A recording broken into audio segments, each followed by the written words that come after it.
നമസ്കാരം. സൈബർ കുറ്റകൃത്യങ്ങളുടെ കാലമാണിപ്പോൾ. ഇതിൽ ഏറ്റവും കൂടുതലും ഇരയാകുന്നത് സ്ത്രീകളും കുട്ടികളും തന്നെയാണ്. എസ്പെഷ്യലി വീട്ടമ്മമാർ സോഷ്യൽ മീഡിയ പ്ലാറ്റ്ഫോം വഴി പരിചയത്തിലാകുകയും ഒരു സൗഹൃദം സ്ഥാപിക്കുകയും പിന്നീട് ആ ബന്ധം ഒരു ചൂഷണത്തിലേക്ക് വഴിതെളിക്കുകയും പണം ചോദിച്ച് ബ്ലാക്ക്മെയിൽ ചെയ്യുകയും പണം തട്ടിയെടുക്കുകയും ചെയ്യുന്ന ഒരുപാട് കേസുകൾ ഇപ്പോൾ നടന്നു വരുന്നുണ്ട്. ഇപ്പോൾ റീസെൻ്റ്ലി നടന്നു വരുന്ന ഒരു സൈബർ കുറ്റകൃത്യ രീതിയാണ് AI ഉപയോഗിച്ച്, അതായത് ആർട്ടിഫിഷ്യൽ ഇൻ്റലിജൻസ് ഉപയോഗിച്ചുള്ള ഫോട്ടോസും വീഡിയോസും മോർഫ് ചെയ്യുന്നത്. നമ്മളിപ്പോൾ ഫേസ്ബുക്കിലും ഇൻസ്റ്റയിലുമൊക്കെ ഒരുപാട് ഫോട്ടോസും ഇതൊക്കെ ഇട്ടിട്ടുണ്ട്. അപ്പോൾ അതൊക്കെ എടുത്തുകൊണ്ട് പോയി മോർഫ് ചെയ്ത് പല വെബ്സൈറ്റുകളിൽ ഇങ്ങനെ പോസ്റ്റ് ചെയ്യുകയാണ്. നമ്മൾ പോലും ചിലപ്പോൾ അറിയുന്നുണ്ടാവില്ല. അപ്പോൾ ഇതിന് ഏറ്റവും കൂടുതലും ഇരയായിട്ടുള്ളത് സെലിബ്രിറ്റീസ് തന്നെയാണ്.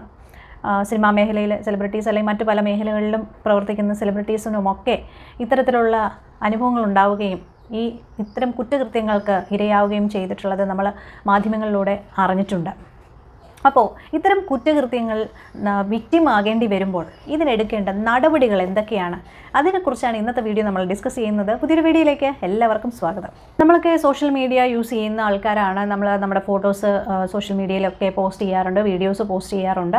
അപ്പോൾ നിങ്ങളുടെ വീഡിയോസോ ഫോട്ടോസോ ഒക്കെ മോർഫ് ചെയ്യപ്പെട്ട നിലയിൽ, ഒരു സെക്ഷൽ കണ്ടൻറ്റോട് കൂടി മോർഫ് ചെയ്യപ്പെട്ട നിലയിൽ മറ്റ് പല വെബ്സൈറ്റുകളിലും കാണാനിടയാവുകയോ, അല്ലെങ്കിൽ വേറൊരാൾ നിങ്ങളുടെ ഫോട്ടോസൊക്കെ എടുത്തിട്ട് അത് മോർഫ് ചെയ്ത് നിങ്ങൾക്ക് അയച്ചിട്ട് ഒരു സെക്ഷൽ കണ്ടൻറ്റോട് കൂടിയാണ് നിങ്ങൾക്ക് അയക്കുന്നതെങ്കിലോ, ഇല്ലെങ്കിൽ അത് അയച്ചതിന് ശേഷം നിങ്ങളെ അത് പറഞ്ഞ് ബ്ലാക്ക്മെയിൽ ചെയ്യുകയാണെങ്കിലോ ഒക്കെ സംഭവിക്കുകയാണെന്നുണ്ടെങ്കിൽ നിങ്ങൾ ആദ്യം ചെയ്യേണ്ട കാര്യം എന്ന് പറയുന്നത് ഇത് റെക്കോർഡ് ചെയ്ത് വെക്കുക എന്നുള്ളതാണ്.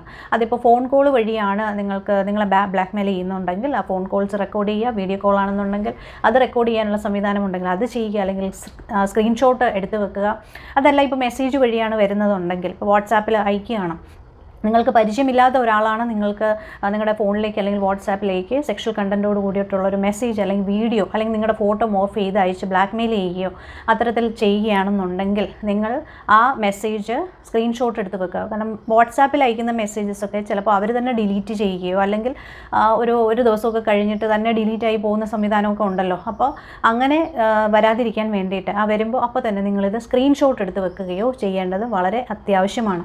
കാരണം ഇത് വരുന്ന സമയത്ത് തന്നെ ഇപ്പോൾ ഫോൺ കോൾ വരുമ്പോൾ ബ്ലാക്ക്മെയിൽ ചെയ്യുന്ന സമയത്ത് എല്ലാവരും ഒരു പരിഭ്രമത്തിലായിരിക്കാം. അല്ലെങ്കിൽ മെസ്സേജ് കാണുമ്പോൾ, ബ്ലാക്ക്മെയിൽ ചെയ്തിട്ടുള്ളൊരു മെസ്സേജ് കാണുമ്പോൾ, അല്ലെങ്കിൽ നിങ്ങൾ മോർഫ് ചെയ്തൊരു ഫോട്ടോ വീഡിയോ ഒക്കെ കാണുമ്പോൾ നിങ്ങൾക്കത് കാണുമ്പോൾ ഉണ്ടാകുന്ന ഒരു പരിഭ്രമം ഉണ്ടാവും. ആ പരിഭ്രമത്തിൽ ഇത് നിങ്ങൾ തന്നെ സ്വയം ഡിലീറ്റ് ചെയ്യുകയോ ചെയ്ത് കഴിഞ്ഞാൽ വളരെ ഒരു അബദ്ധമാണ് കാണിക്കുന്നത്. കാരണം പെട്ടെന്ന് പേടിച്ചിട്ട് അയ്യോ വേറെ ആരും ഫോൺ എടുത്ത് നോക്കിക്കഴിഞ്ഞാൽ അവരാരും കാണണ്ട എന്നൊക്കെയുള്ള ഒരു ചിന്തയിൽ നിങ്ങൾ ഡിലീറ്റ് ചെയ്യുന്നതാകാം. പക്ഷേ അതങ്ങനെ ചെയ്യാതിരിക്കുക. കാരണം നമ്മൾ ഒരു ലീഗൽ ആക്ഷൻ എടുക്കാൻ പോകുമ്പോൾ നമ്മുടെ കയ്യിൽ തെളിവ് വളരെ അത്യാവശ്യമാണ്. അപ്പോൾ ഇത്തരത്തിലുള്ള ബ്ലാക്ക്മെയിലിംഗ് ഫോൺ കോൾസോ അല്ലെങ്കിൽ മെസ്സേജസോ അല്ലെങ്കിൽ വീഡിയോ കോളോ വരുമ്പോൾ അത് റെക്കോർഡ് ചെയ്ത് വെക്കാൻ പ്രത്യേകം ശ്രദ്ധിക്കുക. ഇതാണ് നിങ്ങൾ ചെയ്യേണ്ട ആദ്യത്തെ സ്റ്റെപ്പ് എന്ന് പറയുന്നത്. അതുപോലെ അഭിമാനം നഷ്ടപ്പെടുമെന്ന് ഓർത്ത് ആരോടും ഇക്കാര്യം പറയാതെ ബ്ലാക്ക്മെയിൽ ചെയ്യുന്ന വ്യക്തി പറയുന്നത് പോലെ എല്ലാ കാര്യങ്ങളും ചെയ്യാൻ നിൽക്കുമ്പോൾ വീണ്ടും വീണ്ടും ആ വ്യക്തിക്ക് ഇത്തരത്തിലുള്ള കുറ്റകൃത്യങ്ങൾ ചെയ്യാനുള്ള പ്രേരണയാണ് നൽകുന്നത്. അതുപോലെ രണ്ടുപേർ തമ്മിൽ റിലേഷൻഷിപ്പിലായിരിക്കുന്ന സമയത്ത് അങ്ങോട്ടും ഇങ്ങോട്ടും സെക്ഷൽ കണ്ടൻറ്റുള്ള മെസ്സേജസ് അയക്കുകയും ന്യൂഡ് ഫോട്ടോസ് അയക്കുകയും സെക്ഷൽ കണ്ടൻറ്റുള്ള വീഡിയോസ് അയക്കുകയും ഒക്കെ ചെയ്തിട്ട് പിന്നീട് ഇവർ തമ്മിലൊരു ബന്ധം പിരിയേണ്ടി വരുന്ന ഒരു സാഹചര്യം ഉണ്ടാകുമ്പോൾ ഇത് വെച്ചിട്ട് ബ്ലാക്ക്മെയിൽ ചെയ്യുന്ന കേസസും നമ്മൾ ഒരുപാട് കണ്ടിട്ടുണ്ട്. അപ്പോൾ അത്തരം സാഹചര്യത്തിൽ ഇതൊക്കെ ചെയ്യാതിരിക്കാൻ പ്രത്യേകം ശ്രദ്ധിക്കുന്നതാണ് ഏറ്റവും നല്ലത്, ഒരു മുൻകരുതൽ എന്നുള്ള നിലയിൽ.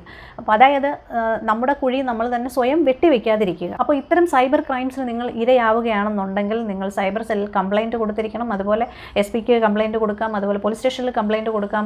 ഇവിടെ നിന്നൊന്നും നിങ്ങൾക്ക് ഒരു നീതി ലഭിക്കുന്നില്ല എന്ന് തോന്നുകയാണെന്നുണ്ടെങ്കിൽ തീർച്ചയായിട്ടും നിങ്ങൾക്ക് മജിസ്ട്രേറ്റ് കോടതിയിൽ നിങ്ങൾക്കൊരു കംപ്ലയിൻറ്റ് കൊടുക്കാവുന്നതാണ്.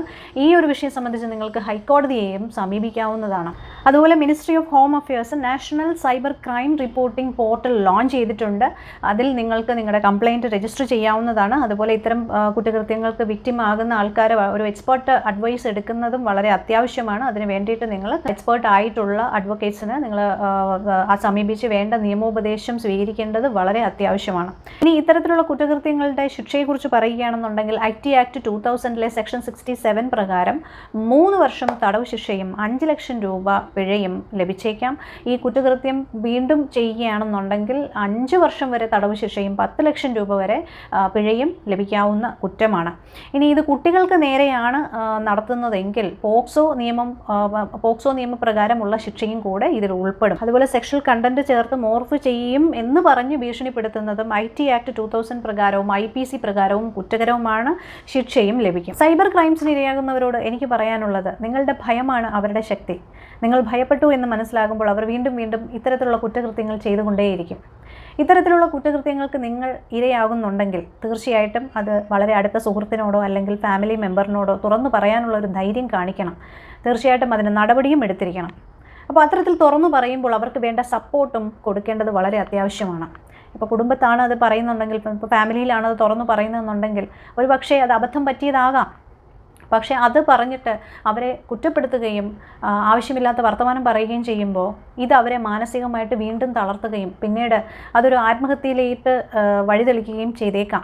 അത്തരം കേസുകൾ നമ്മൾ ഒരുപാട് കണ്ടിട്ടും കേട്ടിട്ടുമുണ്ട്. ഒരു കാര്യം മനസ്സിലാക്കുക, ഒരു ജീവനേക്കാൾ വലുതല്ല അഭിമാനം. ഈ ഒരു വീഡിയോ നിങ്ങൾക്ക് ഉപകാരപ്രദമായിട്ടുണ്ടെന്ന് ഞാൻ വിശ്വസിക്കുന്നു. നമുക്ക് മറ്റൊരു ടോപ്പിക്കുമായിട്ട് വീണ്ടും കാണാം. അതുവരെ നന്ദി, നമസ്കാരം.